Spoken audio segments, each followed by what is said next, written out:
first, you have some time to read questions 1 to 3.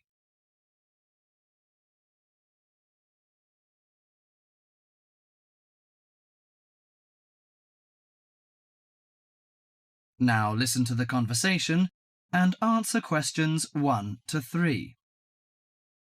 Hi, sit down, please. How can I help you? Thank you. I'm a student in the sociology faculty. I'm coming to ask for some information about renting a room in the college or near the campus. My name is Sarah. Yes, Sarah. How long have you been here in Sydney? You are not new, I suppose. No, I'm in my second year. I came to Sydney 18 months ago from Korea. Where are you living now? I live with my aunt in my cousin's room. It's pretty nice to live with my relatives, but unfortunately my cousin has finished his term and is returning from Britain next week. I have to rent a room for myself. Yes, it sounds a little unfortunate, but I suppose it's a good chance for you to have a deeper understanding to real world. I hope so. Well, what sort of thing are you looking for? What we provide ranges from shared flat to homestay. And of course we have houses with gardens if you like. No, the house with a garden is obviously out of my price range. Shared flat is not bad, but I prefer a homestay. I enjoy the feeling of living with the family. When do you plan to begin the rent? Next week, you just said? No, my cousin is arriving by next week, so I hope to move out by this weekend. This weekend, okay. The main area we deal with is around the university. Around the university, aha. Do you have anything near the northern gate of the university? You know, the sociology faculty is near the northern gate.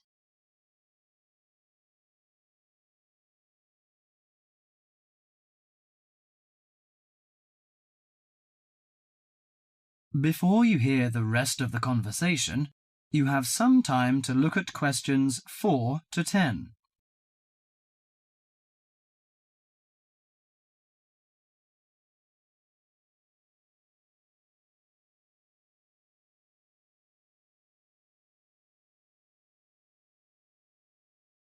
Now listen to the conversation and answer questions 4 to 10. Yes, what sort of price are you thinking of? Well, could you give me some idea? You know, I have no experience of renting a room. I don't know what price is reasonable, but I hope it's not over $300. I see. Usually the homestay ranges from $180 per month. Only $180? Yes, to $350 depending on a number of different factors. What does it depend on? Well, obviously the quality of the house, the facilities and extra services. Oh, I don't care about the quality very much, as long as it's clean. As to the facilities, I want the room with the separate bathroom. Kitchen isn't a necessity, because I don't want to cook by myself. I hope to have meals with the family if possible. Okay, let me check the files. Yes, I think this one might suit you. It's a family house with 2 vacant bedrooms. How about the owner of the house? I mean, is it a family or... According to the file, it is a retired lady. She wants to find college students as tenants. That's great. What's the condition of the rooms? The bigger bedroom is furnished and with a bathroom, and the rent is $320 per month. The smaller one charges $250. It is furnished too, but without bathroom.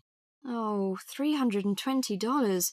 It's a bit out of my range, but I think I prefer the bigger one. How about the meals? Well, the rent includes breakfasts and suppers. No lunches, however. You have to buy your lunch. That's no problem. I usually have my lunch in the college cafeteria. And that doesn't cover the water bill and electricity fee, but the laundry is included. Fine. Could you tell me the address? Yes, it's on 323 West Park Road. Let me get that down. 323. Okay, it's near the university. So, when can I have a look at the room? You know, I'm a little pressed for time. The file says the landlady is in every afternoon. So this week, say Friday? Oh, I'm afraid I can't make it then. I have a lecture on Friday afternoon till 5:30. How about Thursday? OK, that's fine. Would 5 be OK? Yes, fine. Just come here. Yes, here in the student service office. Oh, before I forget, before moving, you have to pay 1 month's rent in advance. Really? Oh, I didn't know that before. Could I ask why? As the deposit. You know, in case you damage the property or move out without giving notice. Usually this doesn't happen, but standing in the owner's shoes... Yes, I understand it all. So that's $320. Okay, I'll take the money if I'm satisfied. Well, a word of advice. Don't forget to get a receipt when you pay the deposit or rent. Yes, thank you so much. That is the end of part 1. You now have half a minute to check your answers.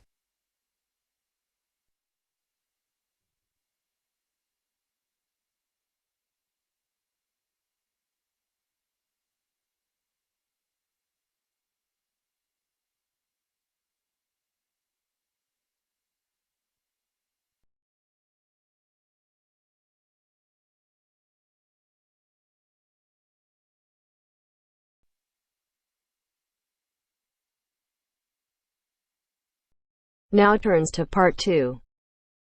Part 2. You will hear a podcast on Canberra's theme park. Now you have some time to look at questions 11 to 16.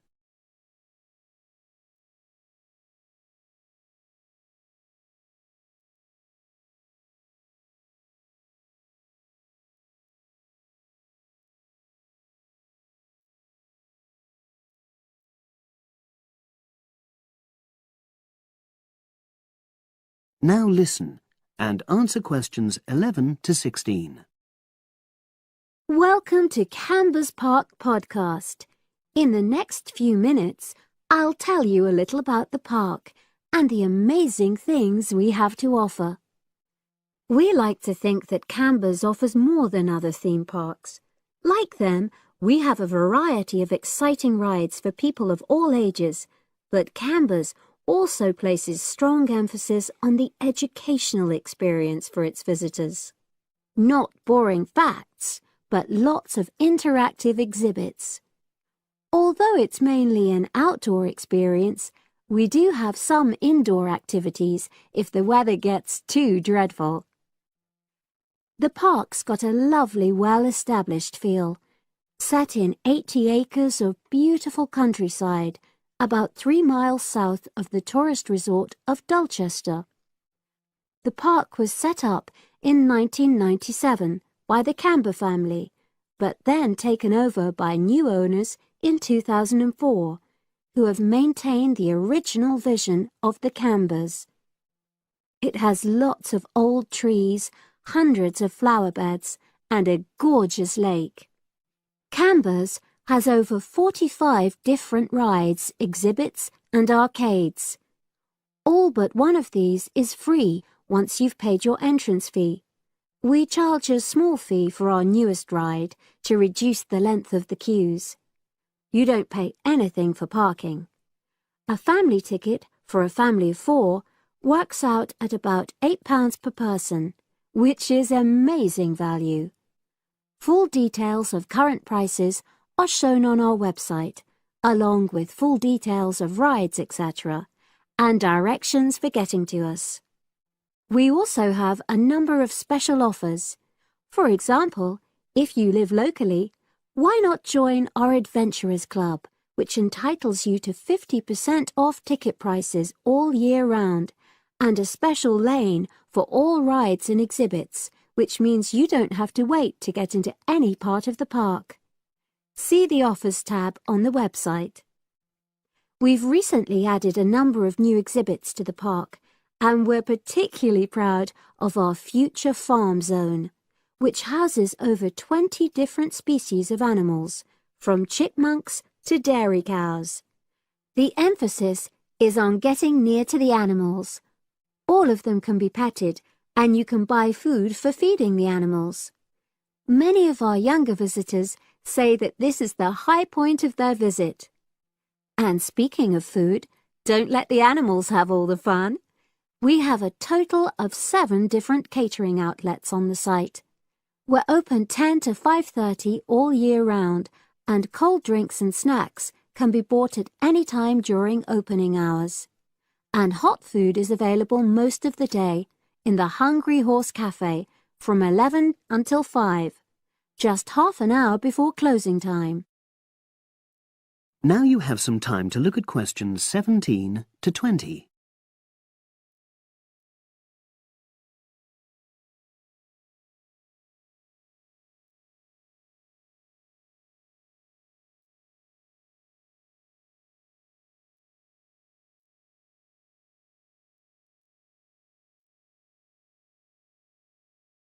Now listen and answer questions 17 to 20. Now we want all our visitors to have an exciting time when they come to the park, but our first priority must be safety. Parents and guardians know their children's behavior and capabilities, but here at the park, we have set certain conditions for each of the rides to ensure that all visitors get the maximum enjoyment out of the experience and feel secure at all times. There are 4 major rides at the park. Our newest ride is the River Adventure, which is designed to reproduce the experience of whitewater rafting. No amount of protective clothing would make any difference, so only go on this ride if you're prepared to get wet. Children under 8 can go on this ride, but all under 16s must have an adult with them. Not all of our rides are designed for thrills and spills. Our Jungle Gym roller coaster is a gentler version of the classic Loop-the-Loop, specially created for whole family enjoyment, from the smallest children to elderly grandparents, suitable for all levels of disability and health conditions. Carriages have comfortable seating for up to 8 people with safety belts for each passenger, which must be worn at all times. Sit back and enjoy the scenery. One of the best established and most popular of Canberra's rides is the massive swoop slide. Whiz down the polished vertical slide 9 meters in height and scream to your heart's content. There are no age or height restrictions. Be careful though, you must have on long trousers so you won't get any speed burns. And then there's the famous Zip Go-Kart Stadium with 16 karts, 8 for single drivers and 8 for kids preferring to ride along with mum, dad or carer. Take part in high-speed races in our specially designed Formula 1 style karts, but no bumping other karts, please. All riders must be above 1.2 meters because they have to be able to reach the pedals, even in the shared karts. Full details of all safety features are available on our website at www.camberspark.com.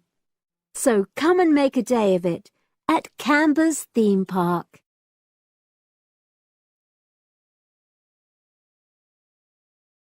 That is the end of part 2. You now have half a minute to check your answers.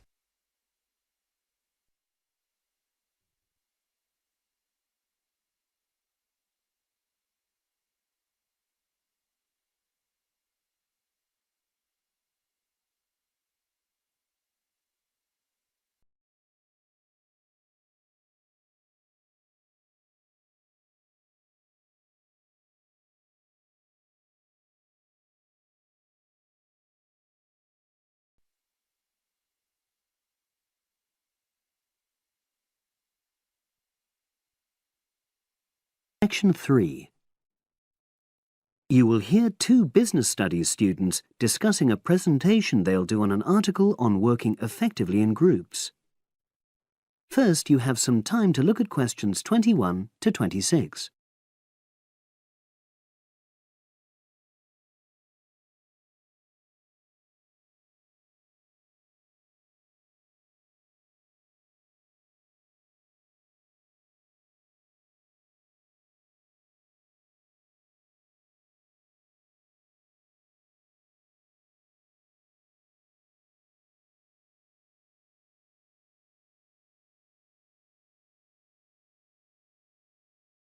Now listen and answer questions 21 to 26. So, Brad, what did you think of the article on group work? Oh, hi, Helen. Yeah, it was pretty good, with helpful pieces of advice on how to make group work effective. I think we were lucky to be given such a straightforward text to present at the management skills seminar. Yeah. Actually, shall we discuss it now? Have you got time? Sure, it's only a 10-minute presentation, so we just need to explain and then give our views on the main points raised in the article. I'll jot down some notes. Right. So, there are 3 main sections. I suggest we start with listening. Yeah, effective listening in groups, because it's not something that's frequently covered on courses in our field. No, and we should say that in the presentation. Yeah, and also effective listening's pretty simple, you know. I don't think it's hard to learn. Well, people think it's easy, but in my experience, most of us tend to be very lazy listeners. Okay, I wouldn't argue with that. Something I do think we should emphasize is the power of the listener's posture, gestures, etc., in making speakers feel respected. Not that you're just waiting for them to finish before jumping in with your own ideas. Uh-huh. Okay, right. The next section is on goal setting. Let's make sure we're clear what the article says on this. Yeah. Well, firstly, it says that all group members must be given time to explain their own goals. That's it, yeah. And then, did it say that the whole group should agree on common goals? That's a bit too strong. It's more that everyone's agendas should be equally acceptable. But it does say that goals have to be realistic, you know. Achievable within a particular time? You've got it. That's really what the article's saying. There isn't really any point in having ideals if group members know they won't come to anything within a reasonable period. So, I think a summary covering those points will be enough for that part of the presentation, don't you? Yeah. Now, the last section is about conflict resolution. Actually, I thought it was the worst part of the article. Me too. I don't think it went into sufficient detail on the issue. Actually, I thought it devoted too much space to it, but that it was all rather boring, you know? It didn't mention some of the more radical theories. Absolutely. I found that really irritating. Right, and also I think it could have said more about conflict sometimes being healthy in groups. Absolutely. It just mentioned rather glibly about how we should avoid thinking of winners and losers, and that quick resolution of conflict is always desirable. Without explaining what these terms mean? Well, it gives quite detailed definitions, but doesn't develop a proper argument. Right. So, for the presentation, I think we just give some definitions and then explain what we felt were the weaknesses in the article's treatment of conflict resolution. Yeah, good. Now you have some time to look at questions 27 to 30.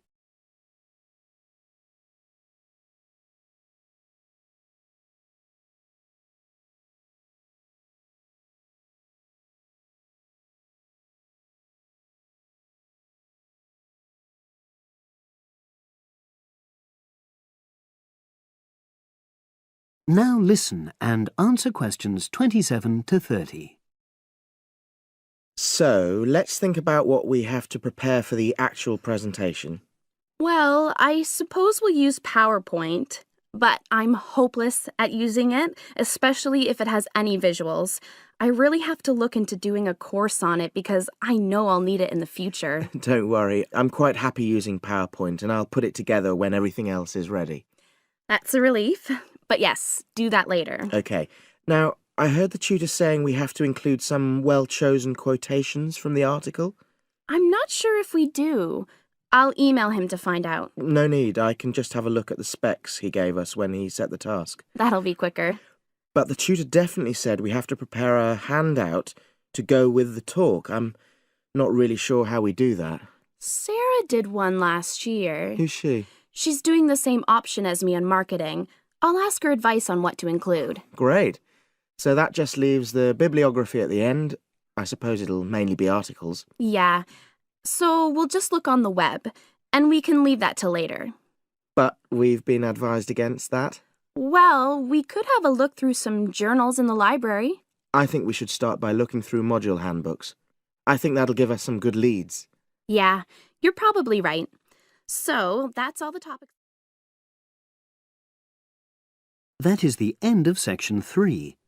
You now have half a minute to check your answers.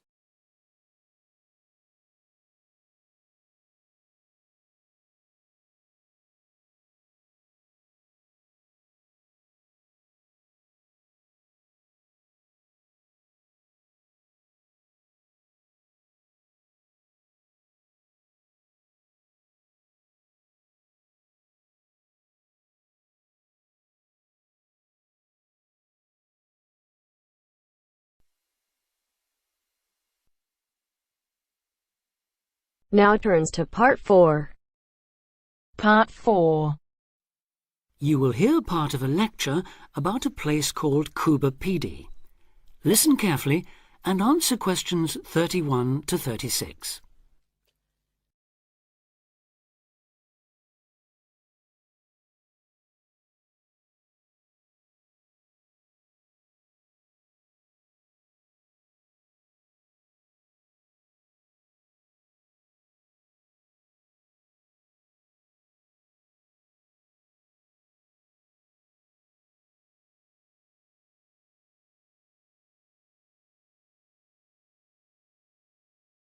Listen carefully and answer questions 31 to 36. Good afternoon. Today, we're continuing this series of talks on the development of the Australian outback with a look at Cuba Pedy, the desert town of opal mines and underground living, which lies 860 kilometres north of Adelaide and 690 south of Alice Springs. The inaccessibility, harsh climate and almost total lack of water made it a highly unlikely place for human habitation. But that all started to change in 1915 with the discovery there of opals, the precious stones which seem to change colour according to their surroundings. Settlements were established following the First World War, when soldiers returning from the trenches of France brought with them the techniques of living below ground in dugouts. The depression of the 1920s and 30s led to many prospectors leaving, but the town boomed again in the late 1940s when shallow new opal fields were discovered, and immigrants from Europe arrived in large numbers after the Second World War. It must be remembered, though, just how hostile conditions were. Daytime summer temperatures reached well over 50 degrees centigrade, winter nights were bitterly cold, and dense dust storms regularly blanketed the town. To cope with this, more and more people began living in disused mines and purpose-built subterranean houses, where the temperature remains at a comfortable 25 degrees all year round, so that eventually around 70% of the town's inhabitants had made their homes beneath the surface. This led to the construction of hotels and even churches below ground, as well as an entire underground shopping centre, the only one in the world.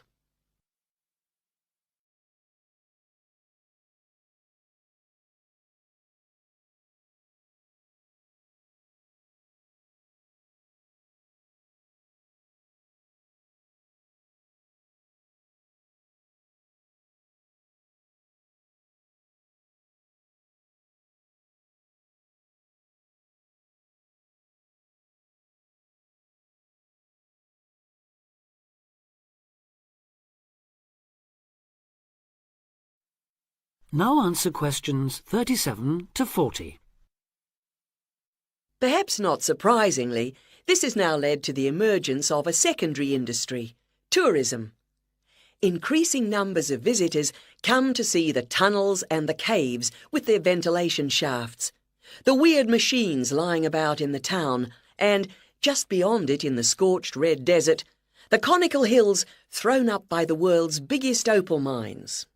It's a logical stopping place for travellers too. The nearest town to Cuba Pedy is Woomera, in the prohibited area once used for launching space rockets. but even that is an enormous distance away. Within the town itself, there are plenty of hotel rooms and a number of ethnic restaurants. Remember that Coober Pedy is one of the most multicultural places in Australia, with an estimated 45 nationalities represented, and its very own Opal Museum. A short distance from town, there's a section of the enormous barrier that runs thousands of kilometres across the country, the dingo fence, which is meant to keep these predatory wild dogs out of the sheep farming areas. Another attraction just outside town are the sets of various films made there, including Mad Max 3, as well as The Red Planet and Until the End of the World. Names that reflect the harshness of the terrain and temperatures there. The name Coober Pedy, incidentally, comes from an Aboriginal expression meaning white man's hole in the ground. Next, I'd like to go on to talk about Broken Hill, another mining town, but one that...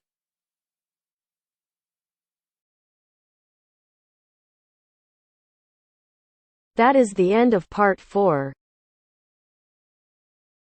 You now have half a minute to check your answers.